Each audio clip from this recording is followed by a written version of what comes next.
O tema de hoje é instigante. É a questão da obediência, da desobediência. Quantos pais sofrem pela desobediência dos filhos? E se você tem um amigo, uma amiga, se você tem um primo, um irmão, uma irmã, que comenta, meu filho é muito desobediente, chama ele para a live, que hoje a live vai ser justamente trazendo esse debate, essa conversa com você, e para isso eu estou trazendo a Rita. A Rita ela é uma Kid Coach, e ela foi atender uma família, ela vai contar esse caso com detalhes, ela foi atender uma família cuja demanda dessa família era exatamente isso, minha filha é desobediente, o meu filho, eu não sei se era um menino ou uma menina, é muito desobediente, uma criança é muito desobediente e eu não sei mais o que fazer. E aí, quando Rita começa a atender essa família, e ajuda essa família a encontrar caminhos muito mais eficazes para a solução dessa situação que estava transtornando toda a rotina, e mais eficazes principalmente no que diz respeito a um melhor desenvolvimento da personalidade dessa criança e a toda uma reconfiguração desse ambiente do sistema familiar. Então, a questão obediência ou desobediência passa a ser um pano de fundo e aí eles descobrem algo muito maior do que a questão ligada à obediência e desobediência. E é sobre isso que eu quero falar com você. Se você é aqui de coach, se você está nos ouvindo hoje, eu quero te fazer só uma parada aqui. No nosso módulo 2, quando a gente trabalha a questão dos 12 comportamentos para os quais o Kid Coach está muitíssimo bem preparado, eu quero te alertar que em nenhum dos 12 comportamentos nós falamos sobre obediência ou desobediência. Portanto, repare que essa é uma queixa bastante comum para os pais que nos procuram. No entanto, ele é apenas um pano de fundo que precisa ser olhado com mais critério, o que verdadeiramente está no pano de frente, está na figura e não no fundo dessa situação. A figura normalmente é outra, ou às vezes isso vem como uma figura e o fundo que estava lá largado, desprezado, é que realmente é a figura. E aí o seu papel é trocar o que era fundo, vem para a figura e passa a ser cuidado de uma maneira importante, você olhando para isso como maneira de cuidar desses comportamentos que a criança, então, está trazendo apenas como um disfarce. Quando eu falo de figura e fundo, é muito uso das palavras da gestalterapia e muito trazendo para você essa perspectiva. Às vezes, a perspectiva do pai ela está um pouco distorcida, então nós vamos ajudar. A Rita vai contar esse caso incrível que ela atendeu.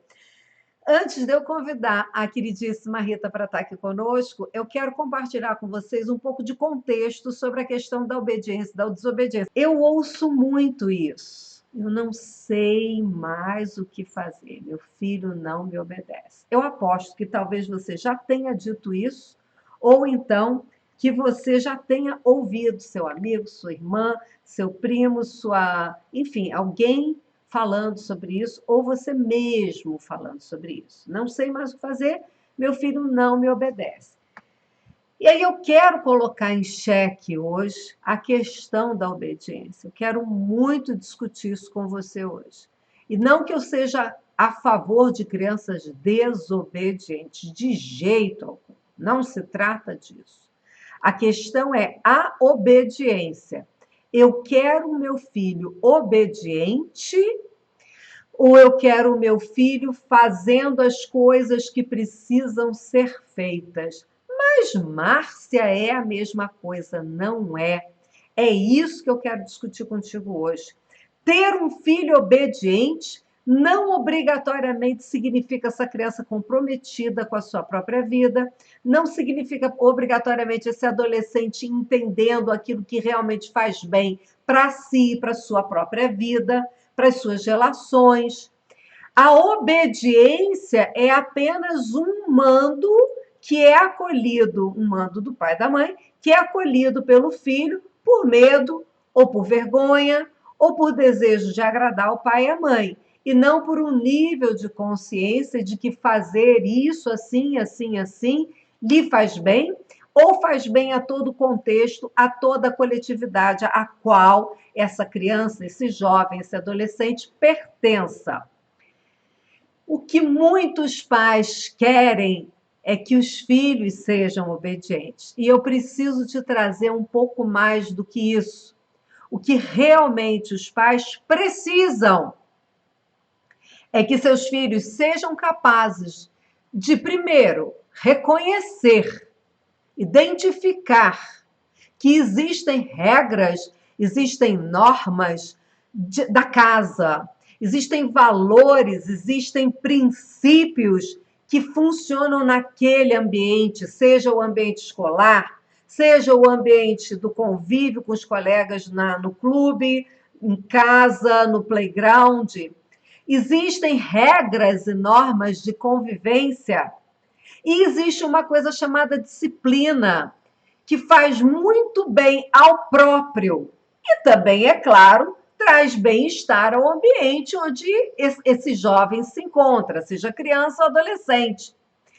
Ele, primeiro, identificar isso. E, segundo, ele compreender profundamente, não é compreender intelectualmente só, não.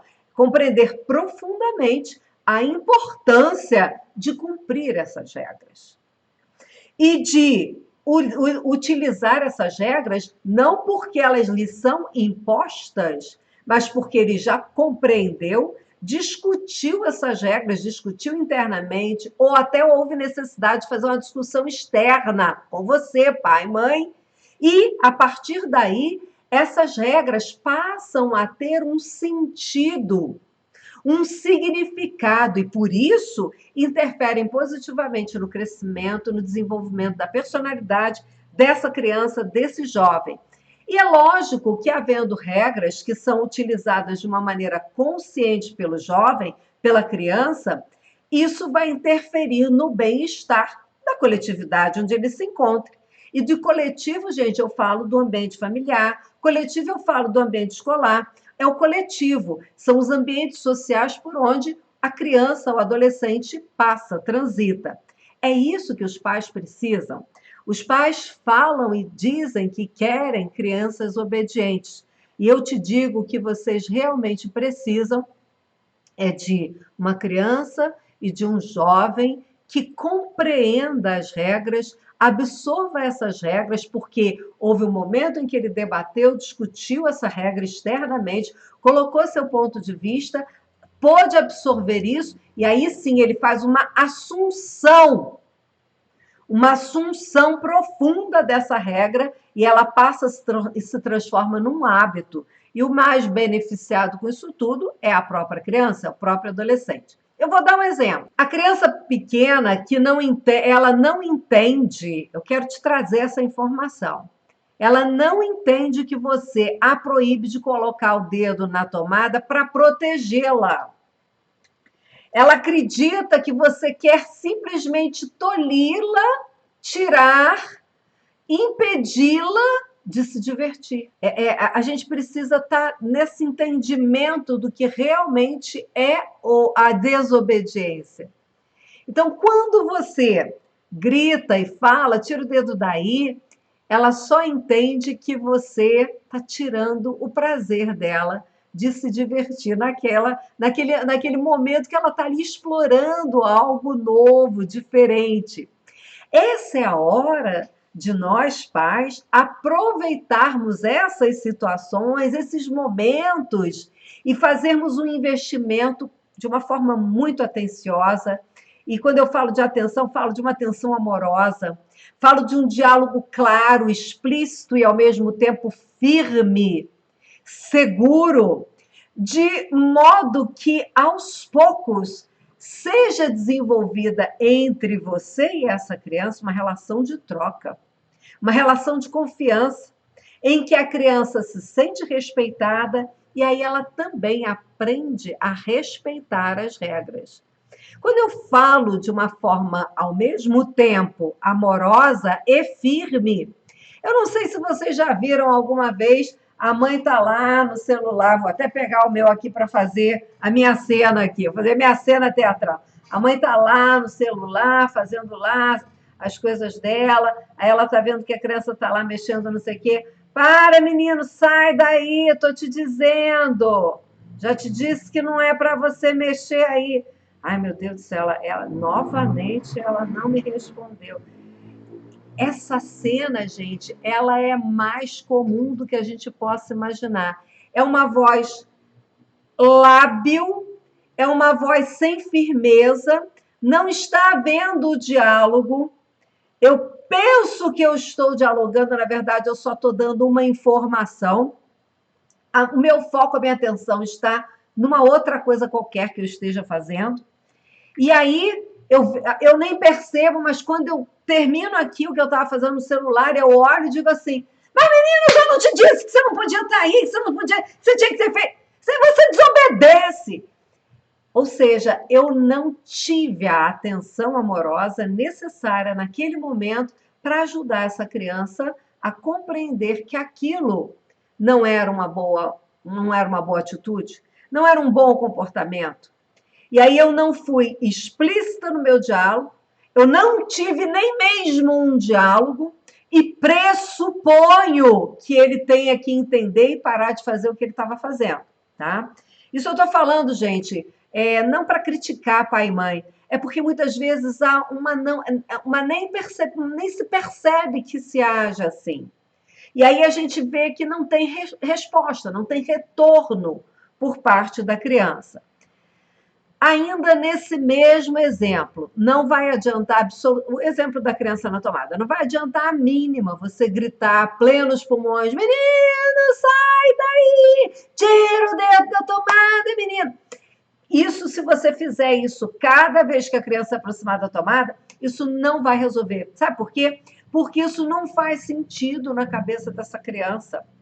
E ela, muitas vezes, vai poder continuar, eu vou colocar entre aspas, desobedecendo justamente por estar se sentindo demasiadamente contrariada no seu desejo, nas suas vontades, e não compreendendo aquela regra, aquele sentido, né?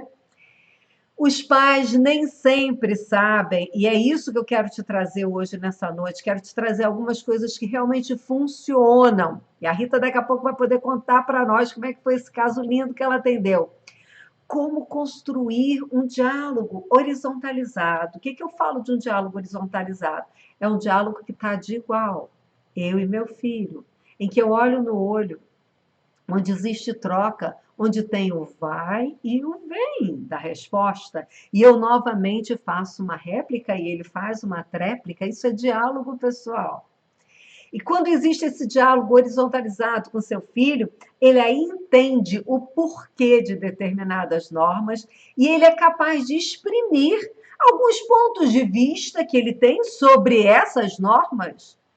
Não digo uma criança pequenininha, no caso que eu estava dando o exemplo da tomada, ela vai dizer alguma coisa do tipo, mas eu quero! Ela exprimiu. Ela não vai exprimir com uma lógica, mas eu desejo brincar e você está me impedindo de me divertir. Ela não vai falar isso, mas ela vai dizer alguma coisa, ela vai exprimir. E aí, realmente, algumas atitudes que funcionam. Algumas atitudes que você, pai e mãe, pode ter que funcionam. Primeiro, se colocar nessa posição empática de procurar compreender o que faz com que a criança faça aquilo. A criança, muitas vezes, ela não tem o entendimento do prazer ou da satisfação ou do que a está levando a ter aquele determinado comportamento que você entende como desobediência. Procure ser empático e é o adulto que vai buscar compreender o que está no fundo. A figura é a desobediência, o que está aparecendo é a desobediência, mas o que está no fundo? O que está por trás desse comportamento da criança? O que realmente ela deseja? E aí é importante você descobrir. E aí é um outro comportamento que ajuda muito, principalmente com as crianças menores, com as crianças de 6 para baixo, funciona muito. Você se abaixar até a altura da criança e falar olho no olho. De uma maneira geral, mesmo que sejam adolescentes, falar olho no olho é o que realmente funciona. Só que com o adolescente você não precisa baixar. Às vezes você precisa até botar um banquinho, né? Porque o sujeito cresce muito, cresce muito rápido. Às vezes você precisa até botar um banquinho. Mas com crianças você precisa estar na altura. Estar no olho com a criança, com seu filho ou com seu adolescente é determinante. E sempre falar com clareza e, ao mesmo tempo, firmeza. Esse tipo de diálogo faz com que esse filho se sinta respeitado, valorizado. E isso dá a essa criança, a esse jovem, muito melhor condição de ser capaz de escutar o que você está falando, escutar o que está sendo pedido a ele. E ele, nesse momento, ele compreende o que é esperado do comportamento dele. Numa outra live eu falava, e vou repetir isso sempre, as crianças estão sempre, os nossos filhos, você pode não acreditar nisso que eu vou te falar, mas eu vou te explicar. Os nossos filhos estão sempre querendo nos agradar. Só que muitas vezes, para nos agradar, eles atendem às nossas expectativas. E às vezes as nossas expectativas, eu vou falar alguma coisa que vai ficar muito, parece heterodoxo, mas é a pura realidade. Às vezes a nossa expectativa é que eles nos desobedeçam. Porque nós já implantamos um tom de voz, um olho de quem eu sei que você vai me desobedecer. E se a nossa expectativa naquela relação, naquele momento, é que ele nos desobedeça, ele irá cumprir esta sina pré-determinada pela nossa atitude. Ao passo que quando a gente confia que a criança pode sim ter uma atitude positiva, um comportamento adequado, e a partir desse diálogo, das boas perguntas, que é o que eu vou te trazer daqui a pouquinho, você acredita que ele pode alterar o comportamento, ele também vai atender a essas suas expectativas, que muitas vezes são expectativas não expressas verbalmente. São expectativas nossas expressas no não verbal, no tom de voz, no olhar, no posicionamento corporal que nós temos com os nossos filhos. Outras atitudes que realmente funcionam. Você usar ferramentas, técnicas e abordagens do método Core Kid Coach. A gente ensina isso o tempo todo. E é o que a Rita vai nos falar daqui a pouco. Uma das técnicas que a gente ensina é como construir as regras e combinados, as regras e limites. E aí, repare do que eu escrevi aqui no meu slide. Estabelecer regras e limites com a criança e não para a criança. Normalmente a gente define o que a gente quer e diz: olha, você tem que fazer assim, assim, assim. Eu quero combinar com você uma coisa. A partir de agora eu quero que seja assim, assim, assim. E a gente acredita que dessa maneira a criança vai ser aderente, vai ter adesão ao que a gente está propondo. Você só fez uma informação, você não construiu com a criança regra e combinado. E quando eu falo da construção conjunta de regra e combinado, eu não estou falando a mínima de discutir, não está em jogo, não está em questão se a criança vai fazer o dever ou não, se ela vai tomar o banho ou não, se ela vai tomar o antibiótico ou não, isso não está em questão. Quando eu falo de construir as regras com a criança, é o como ela vai estudar, o como ela vai tomar o antibiótico, o como ela vai tomar o banho. O que está em jogo, a construção é o como, não é o que. Evidente que a criança necessita se alimentar, necessita tomar banho, necessita, é uma questão de sobrevivência física e algumas vezes é intelectual, sejam as necessidades que precisam ser supridas no desenvolvimento do seu filho. Então, não está em discussão se ele vai tomar o remédio ou não. O que está em discussão é como você pode tomar esse remédio de uma maneira lúdica, agradável. Então, por isso, construir as regras e combinados com a criança e não para a criança. Ajuda sempre quando a gente traz fatos. Aconteceu isso, isso, isso. É um fato sem nenhum tipo de julgamento, em que eu não fico afirmando. Porque você fez isso, porque você sempre faz isso, porque você é muito. Você é desobediente, você não é como seu irmão. Toda vez que a gente usa expressões desse tipo, a gente está pedindo para continuar sendo desobedecido, tá? Fazer boas perguntas e levar a criança à autorresponsabilidade. Eu queria voltar aqui numa questão importante. O que os pais precisam é que os filhos sejam capazes de reconhecer as regras e normas da casa, as regras e normas da convivência, a disciplina, e que eles compreendam a importância de cumprir essas regras para o seu próprio bem, para o seu próprio crescimento, desenvolvimento e pelo bem-estar coletivo. E olha, pessoal, sinceramente, eu quero que você agora perceba o quanto que isso que eu acabando de colocar aqui, isso que eu escrevi aqui para você, isso é diferente ou não é diferente de obediência? Portanto, a figura que aparece para os pais é a questão da obediência e desobediência. E o que precisa realmente é estabelecimento de um outro patamar de relação para que a criança realize o que precisa ser realizado, faça da sua vida uma vida produtiva, uma vida autorresponsável. E para fechar aqui, trazer fatos, boas perguntas e levar a criança, portanto, à autorresponsabilidade. Iniciativas como essa, como promover também reuniões de família, mostram-se extremamente eficientes. São muito, muito mais eficientes do que as ameaças, as humilhações. Essas ameaças e humilhações, elas só são capazes de desencadear angústia nos jovens, seja uma criança, seja um adolescente. Então, reuniões em casa, onde a gente combina, conversa, diz, fala do quanto eu estou desconfortável, porque quando você age dessa forma, isso me deixa extremamente desconfortável. Eu fico chateada porque eu tiro o foco do meu trabalho, que eu estou trabalhando em casa. Quando a gente faz reuniões onde a gente fala as coisas, isso tem um nível de eficiência muito maior do que as ameaças e as humilhações. A construção desse diálogo horizontalizado que eu falava agora há pouco para vocês, além de um reforço positivo às boas atitudes, porque você diz para a criança, diz para o jovem, eu te ouço, eu te quero saber, eu quero saber o que tu pensas. Nesse momento, além disso, eu posso também fazer elogios a algumas colocações e algumas atitudes. Carinho, atenção, essas sim são atitudes capazes de ajudar as crianças e os adolescentes a desenvolverem sua boa autoestima, a sua boa autoconfiança. E isso, pessoal, é fator determinante para todo o processo de desenvolvimento de uma criança e pode vir a prevenir sintomas de agressividade e até mesmo de envolvimento com drogas no futuro, tá? Isso está comprovado hoje.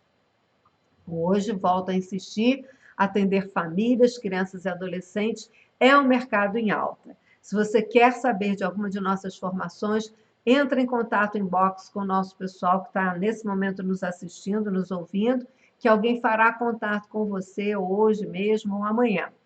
E eu quero agora convidar a querida Rita para estar conosco e ela poder nos contar esse caso incrível. Você então começou a atender, foi isso, Rita? Depois que você usou o método dentro de casa, você achou que você também podia ajudar outras famílias e começou a atender. E aí você atendeu uma família que te procurou com essa queixa, né? E aí eu estava falando agora com os Kid Coaches que nos acompanham hoje na nossa live, assim, pessoal, esse é uma queixa bastante frequente. E quando chega uma queixa desse tipo, não é que a gente vai desprezar a queixa, a gente sempre acolhe a queixa da família. Só que nós, enquanto Kid Coach, sabemos que esse não é um comportamento que nós iremos trabalhar, a questão da obediência, da desobediência. Mas a gente vai trabalhar a questão da criança, se ela é uma criança respondona, se ela é o comportamento da criança, tá? Comportamento que ela está tendo, se ela é uma criança que bate no irmão, se ela é uma criança que não consegue se relacionar com os colegas. Esses comportamentos é que levam, muitas vezes, ao que os pais compreendem como desobediência. Mas conta como é que foi, por favor, Rita. Então, Márcia, a demanda da família era a questão da autorresponsabilidade, mas falava o tempo todo de obediência. Então, era incongruente, né? Você falar de autorresponsabilidade e obediência. Nós começamos a trabalhar isso. Isso aconteceu na primeira sessão, né? Quando eles puseram a situação de que necessitavam, queriam muito que o filho fosse obediente, mas, ao mesmo tempo, queria que ele tivesse a autonomia, a autorresponsabilidade para algumas atividades, algumas coisas em casa, né? E aí, o que aconteceu? A criança começou a vir para sessões e antes da gente começar a sessão com a criança, na verdade, nós combinamos que haveria a questão das regras e combinados, que você já falou. Que, na verdade, na casa havia regras, mas os combinados não estavam bem claros. Por quê? Porque, na verdade, os pais diziam o que tinham que fazer e a criança ia obedecer ou não. E isso não ficava claro para a criança. Ela precisa entender o que está acontecendo, ela precisa também falar sobre o que ela pensa, da forma que ela pensa. Nesse momento, me para, e eu paro e penso o seguinte, e questiono isso para esse pai, para essa mãe. Ok, estou te entendendo que você não tem tempo para ter esse tipo de conversa, de troca. Mas, pelo que eu entendi, você tem tempo para ficar se desgastando, se estressando, gritando e não resolvendo. Então, é uma questão de opção de posicionamento. Eu quero ter um posicionamento que eu vou continuar fazendo o que eu venho fazendo e não obtendo resultado nenhum, ou eu vou usar o meu tempo precioso para um diálogo horizontal. Esse diálogo horizontal começou a acontecer na casa, né? E a partir desse diálogo horizontal, a criança mudou completamente o comportamento. A criança passou a fazer da forma que ela podia, que foi combinada, porque houve um momento de regras e combinados, né? No momento que houve essa conversa com a criança passou a entender o que ela deveria fazer, não por obediência, mas por ela. O que ela não fazia? O que ela fazia que contrariava muitos pais? O que era o comportamento inadequado dela que na verdade estava por trás do que se dizia desobediência? O frequentar as aulas, o arrumar a cama, o escovar os dentes, os pais eram obrigados a dizer: já escovou o dente? Já escovou o dente? Olha o dente, vai escovar, forrou a cama, e a aula vai começar, já se arrumou. Então, esse processo acontecia todos os dias, o desgaste era diário. No momento que eles passaram a conversar, como você usou, horizontalmente, então essa criança começou a perceber que ela tinha ganhos. E ela colocou isso para mim nas sessões. Eu sou muito feliz, porque eu estou podendo fazer o que eu quero e está dando tempo para fazer outras coisas também. E por que isso acontecia? Porque ele começou a cumprir as coisas de uma forma natural, né? E começou a fazer isso por conta da conversa que teve com os pais e também da mudança de paradigma dos pais, né? Porque os pais passaram, então, a entender que o melhor era conversar. O que eu falava antes de chegar na live, de você entrar na live, exatamente, eu quero filho obediente, que ele faça o que eu quero, ou eu quero o filho fazendo aquilo que ele precisa que seja feito para o próprio bem dele, para o próprio crescimento dele e para o bem-estar daquela coletividade onde ele está inserido naquele momento. Essa é a questão. E parece que é a mesma coisa, porque, de uma maneira geral, os pais acham que, mas eu sei o que é bom para ele. Eu quero te dizer, pai e mãe, com todo respeito, nós sabemos parcialmente o que é bom para os nossos filhos. Nós não sabemos exatamente o que é bom, porque nossos filhos têm uma maneira muito própria de ser, têm uma personalidade própria, têm maneiras de se comportar, têm maneiras de pensar, tem maneiras de sentir que são próprias. Então, quando eu digo eu sei o que é bom para ele, me dá a sensação de que é assim, a gente nesse momento anula a existência dessa pessoa que nós queremos constituir, que nós queremos que seja autorresponsável, que tenha num dado momento autonomia na sua própria vida. E aí eu digo assim, eu sei o que você tem que fazer. E aí você sabe o que vai acontecer? Você vai precisar saber o que ele tem que fazer até quando ele for criança de 40 anos, porque ele vai continuar criança. E a gente sabe de muitos pais que têm crianças de 40 anos dentro de casa sem saber o que fazer. Então, quando nós temos essa pretensão de achar eu sei o que é bom para você, nós estamos tirando do jogo o próprio, para que ele saiba jogar na própria vida. Porque nós pretensamente acreditamos que sabemos fazer o jogo na vida do outro. É para a gente pensar sobre isso, né, Rita? Sim, e assim, eu quero destacar aqui, Márcia, a importância dos pais se imbricarem no processo, porque por conta disso o processo evolui também, né? Há o envolvimento da criança, o cuidado dos pais também de trazer a criança sabendo o motivo dela estar nesse momento, naquela sessão, naquele processo. Então, a criança envolvida e os pais também ajudam a gente a atingir o objetivo que eles determinaram na primeira sessão, o objetivo SMART. E foi isso que aconteceu com essa família. Os pais perceberam rapidamente que a necessidade não era da obediência, mas sim da autorresponsabilidade. A criança precisava participar do processo. E no momento que isso começou a acontecer naturalmente em casa, as coisas também começaram a fluir. E a autonomia da criança foi automática. Na segunda, quando eu digo automática, viu, gente? Não é milagre, não. Não é milagre, não. É processo. É processo. É processo. Não, processo. É técnica, é processo. Na segunda sessão, são as ferramentas que a gente usa no método. Né? No segundo momento, na segunda sessão, os pais começaram a perceber já a mudança de comportamento do filho. Isso ficou claro para mim, que a gente tem sessões com os pais, né, individualmente. Então, na sessão que a gente teve, a primeira sessão com os pais individualmente, eles vieram muito felizes, muito felizes. E até confessaram que inicialmente eram céticos, né, o pai mais até, mas assim, cético em relação ao resultado. O menino tinha ganhado uma autonomia, né? Ele já fazia coisas que eles tinham proposto no Objetivo SMART para acontecer quase que no final do processo. Que já estava acontecendo na segunda sessão. Ô, Rita, se você pudesse me dizer o que aconteceu no final do processo com essa família que foi assim espetacular, o que houve assim de mudança e que houve o atingimento do objetivo, mas assim, eu sei que sempre o processo, além de atingir o objetivo, traz sempre um plus. Eu sei disso, todo processo traz uma a mais para a família. Você sabe me dizer o que aconteceu de muito positivo nessa família? O diálogo se estabeleceu de uma forma constante, né?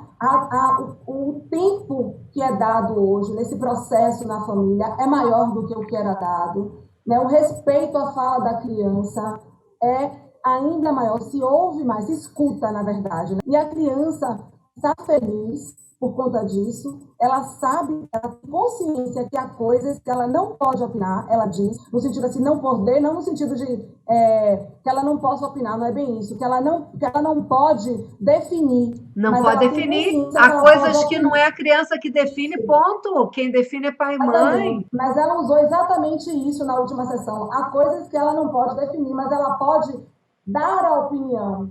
E ela ser escutada, para ela, é algo extraordinário. E essa família consegue hoje manter esse diálogo com essa criança que fala o que pensa e sente para os pais, né? E que cumpre aquilo que no início era um processo diferente, era uma desobediência. A mãe está aqui falando com a gente no Insta. Através das conversas com o nosso filho, ele começou a assumir suas próprias responsabilidades, saindo da relação marcada pela heteronomia. É bom a gente ter a oportunidade de trazer um caso e a gente poder ter a alegria dessa comprovação vinda da própria mãe que está aqui conosco, né, Rita? As boas perguntas foram fundamentais. Que bacana, que bacana. Rita, deixa uma última mensagem aqui para a nossa audiência, você que já é uma Kid Coach, que está atendendo, está tendo muito sucesso. Se você pudesse dizer alguma coisa para a nossa audiência hoje, que você gostaria de deixar, não só a respeito da questão da obediência, da desobediência, que você gostaria de trazer para a nossa audiência que está te ouvindo hoje? Mas, assim, eu queria dizer que esse processo não é um milagre. É um processo que acontece quando há um imbricamento tanto da família quanto da criança. Eu queria dizer que a gente precisa acreditar que é possível e, sobretudo, respeitar a fala da criança. Nesse processo, a criança é a protagonista. Ela é a peça principal. Então, a gente tem que partir dela, do que acontece com ela. E partindo disso, a gente consegue atingir aquilo que a gente deseja. Então, é importante que a gente respeite a fala da criança e que os pais tenham consciência de que o diálogo na família é fundamental. É claro que a gente tem, como Márcia falou antes, e eu já falei, tem as regras, tem coisas que assim, a gente não tem como negociar. Eu digo para os pais, são coisas inegociáveis, mas a gente pode pelo menos ouvir, entender como a criança se sente, o que ela deseja, de que forma ela deseja. E a partir daí, a gente pode ajudar a criança nesse processo, como foi o caso dessa criança, que eu tenho certeza que hoje assumiu essa coisa da autorresponsabilidade. É uma criança que tem responsabilidade, sabe como fazer, por que fazer, quando fazer. Isso é uma conquista que a gente leva a criança a ter, que terá utilidade para o resto da vida desta pessoa.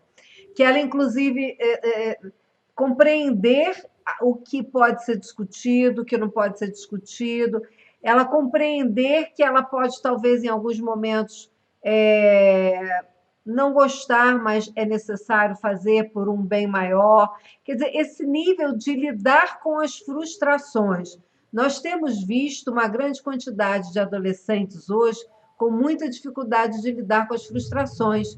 E aí elas não compreendem as coisas e, diante de algumas pequenas frustrações, lamentavelmente já estão se automutilando, atentando, às vezes, até contra a própria vida. Então, ajudá-los também a compreender que existem regras e elas são seguidas, o que não impede que a gente discuta essas regras e, em algum momento, até abrir mão de alguma coisa.